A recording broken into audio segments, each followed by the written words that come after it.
नमस्कार दोस्तों, आप सभी का इस वीडियो में बहुत बहुत स्वागत है। आज ये जो आप चित्रण देख रहे हैं भारत का भौगोलिक चित्रण है और इसके माध्यम से आज हम भारत के पूरे भौगोलिक क्षेत्र के विविधता विशेषता के बारे में अच्छा जानकारी प्राप्त करेंगे। कोई कन्फ्यूजन नहीं रहेगा।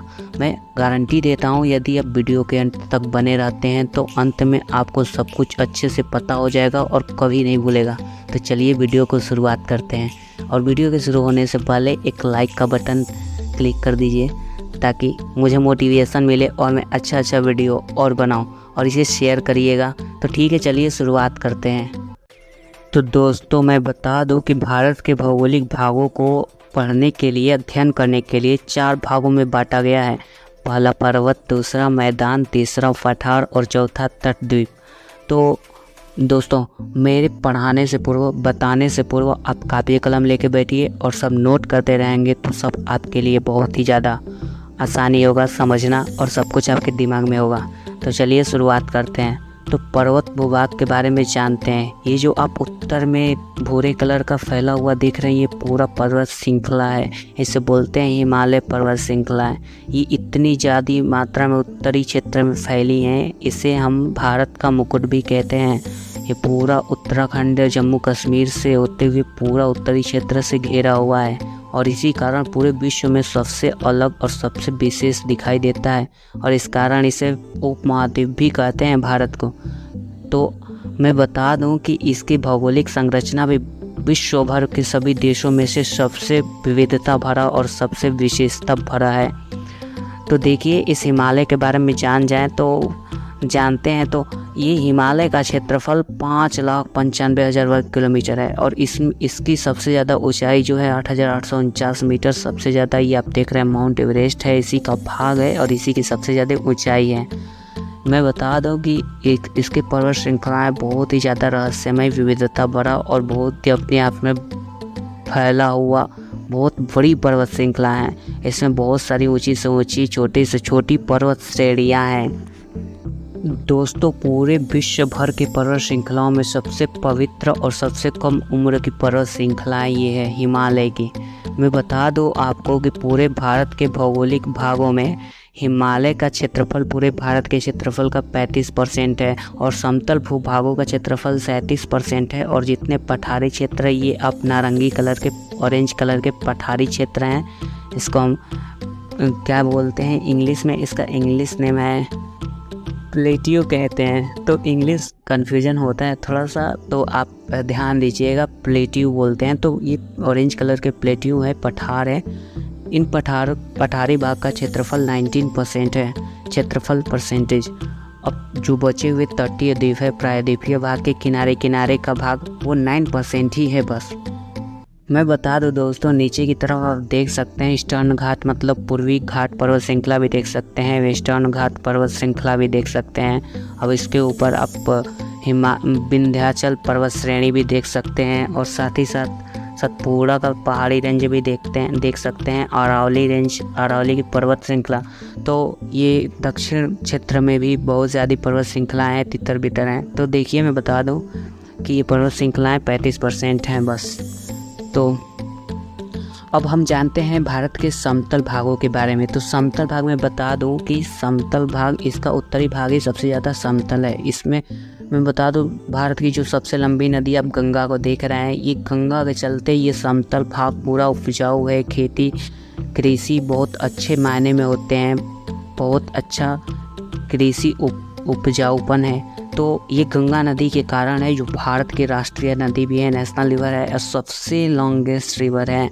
मैं बता दूं 2525 किलोमीटर, 25 किलोमीटर लंबी है, ये भारत में बहती है और बाकी 120 किलोमीटर बांग्लादेश में बहती है। मैं बता दूं कि ये गंगा जो है, देखिए इसकी सहायक नदी यमुना भी है। अब उत्तर की तरफ आप और देखेंगे कि सिंधु नदी, ये देखिए मानसरोवर से निकल रही है और ये अरब सागर में जाएगी।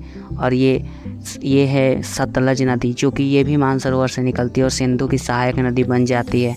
और आप देखेंगे, मैं गंगा के बारे में बता दूं तो गंगा और यमुना जहाँ मिलते हैं उस स्थान को त्रिवेणी संगम कहते हैं और इनसे ये जब आगे बढ़ते हैं तो पश्चिम बंगाल में गंगा जी का नाम हुगली नदी हो जाता है। और बांग्लादेश में यही गंगा नदी पद्मा नदी के नाम से जानी जाती है।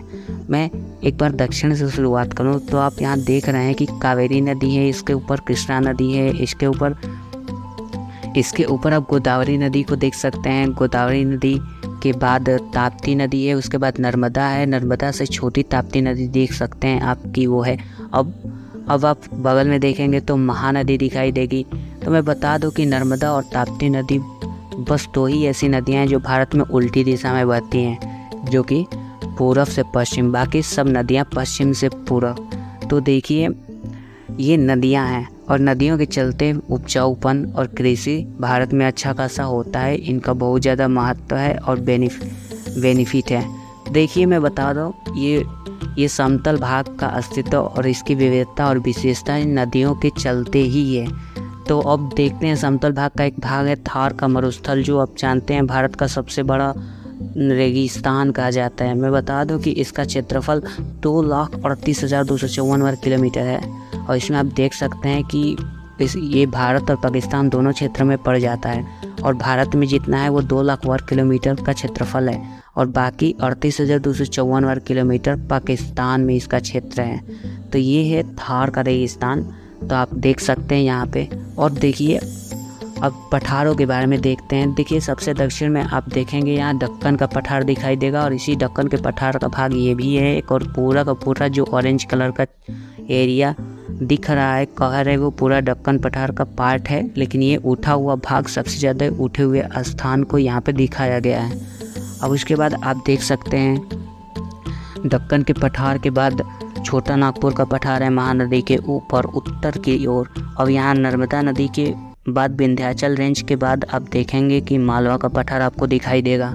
तो ये पठारी भाग है। मैं बता दूं कि पठारी भाग से खनिज भी प्राप्त होते हैं, यहाँ से नदियाँ भी निकलती हैं। सतपुड़ा पहाड़ी रेंज से ही नर्मदा और ताप्ती नदियाँ निकलती हैं, तो आप देख भी सकते हैं। तो दोस्तों बड़ी आसान है भारत के बारे में जानना और बहुत ज़्यादा इंटरेस्टफुल भी है। आप यदि इंटरेस्ट से पढ़े तो आपके लिए बहुत ही आसान और बहुत ही तो दोस्तों भारत के बारे में जानना बहुत ही आसान है, बहुत ही ज़्यादा मज़ेदार है, इंटरेस्टफुल है।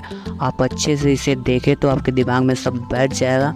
तो इस वीडियो में बस मैंने एक इंट्रोडक्शन सा दिया है, बाकी इसके अलग अलग पार्ट को कभी हिमालय, फिर नदियाँ, फिर गंगा नदी, अलग अलग पार्ट के वीडियोज़ को मैं अपलोड करूँगा। उसे आप देखिएगा, पूरा उसका डिटेल एंड डीप एनालिसिस होगा और आपके दिमाग में सब कुछ छप जाएगा। तो ये बस इस चित्रण के द्वारा मैं एक इंट्रोडक्शन दिया और बाकी सब आपको अगले वीडियो में बताऊंगा। मैं देखिए एक भारत का ज्वालामुखी है जिसका नाम है वेराना वोल्केनो, जो कि अंडमान निकोबार के किसी द्वीप समूह का भाग में है। तो ये भी अभी भी लावा उगलता है ऐसा जानने में आया। तो वीडियो आपको अच्छा लगा हो लाइक करिए, शेयर करिए, बाकी अगले वीडियो का इंतज़ार करिए और चैनल को सपोर्ट करिए। चलिए, जय हिंद।